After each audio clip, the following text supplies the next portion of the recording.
On an ordinary evening in 1971, a quiet man in a black suit walked into Portland Airport with a briefcase in hand. He looked like any other businessman rushing to catch a routine flight, the type of person nobody pays attention to. Yet, this same man would soon become the center of an investigation that lasted decades and still has no definitive ending. When he boarded Northwest Orient Flight 305, there was nothing unusual about him.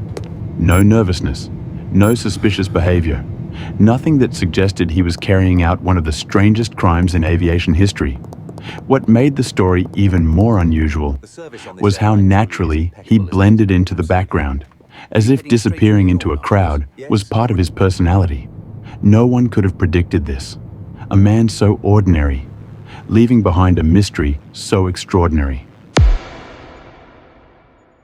Shortly after takeoff, the quiet passenger surprised the flight attendant by handing her a small note. She assumed it was his phone number and tried to walk away, but he gently told her she should read it. The note claimed he had a bomb. When she looked at him, expecting panic or aggression, she instead saw a man fully in control of himself.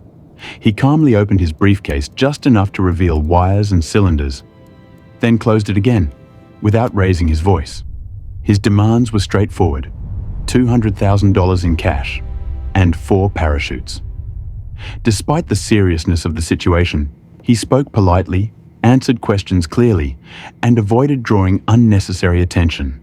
The crew later said they had never seen a hijacker behave with that level of composure. It was as if he viewed the entire event as a technical operation.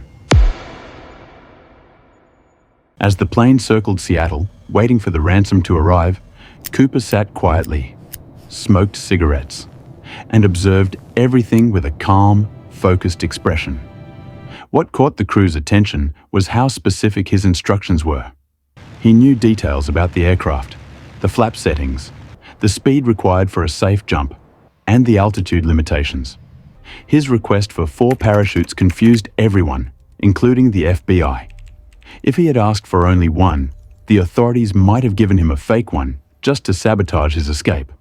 But 4 parachutes implied the possibility of hostages, forcing the FBI to provide fully functioning equipment. The crew realized they weren't dealing with a desperate person acting on impulse. They were dealing with someone who understood the system well enough to manipulate it. His polite tone, steady behavior, even more unusual, because he didn't fit the typical profile of a hijacker. When the plane eventually landed in Seattle, the exchange happened quietly and quickly. Cooper allowed the passengers to exit safely, without threatening or harming anyone. He remained seated. Once he received the ransom, he spent time inspecting the cash, counting bundles at random, and checking the parachutes, as if he had done this before. The entire process showed how prepared he was. He had planned this. When the plane took off again toward Mexico, he sat alone in the back, giving precise instructions: maintain low altitude, low speed, and specific cabin pressure. Even in this tense moment, he never lost his calm. It was a controlled operation, from start to finish. Somewhere over the dark forests of Washington, Cooper made the move he had prepared for. He instructed the crew to stay inside the cockpit and not to open the door. A short while later, they felt the sudden shift in cabin pressure and the vibration of the rear stairs lowering. They knew he had opened the hatch. The weather that night was rough: cold winds, pitch black visibility, and heavy cloud coverage. Jumping into such conditions with a bag full of cash strapped to his body was incredibly risky. He jumped into a landscape filled with forests, rivers. The crew had no idea where exactly he exited. When authorities tried to calculate the location, the rough weather, the plane's speed, and the wind direction made everything uncertain. Despite the danger and low survival odds, investigators found no sign of a body, parachute, or equipment in the massive search area. The FBI launched one of the most extensive manhunts in American history. They searched miles of forests, riverbanks, farmland, and wilderness. They interviewed skydivers, pilots, ex-military personnel, engineers, anyone whose profile matched even a small part of Cooper's behavior. Yet every lead went nowhere. No one reported a missing relative. No one fit the exact description.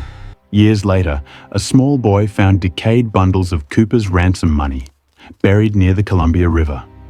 This discovery raised even more questions.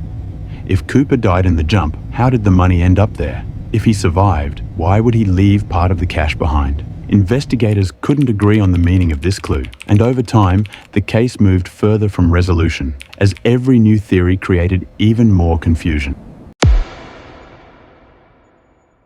Today, D.B. Cooper remains one of the most puzzling figures in aviation history.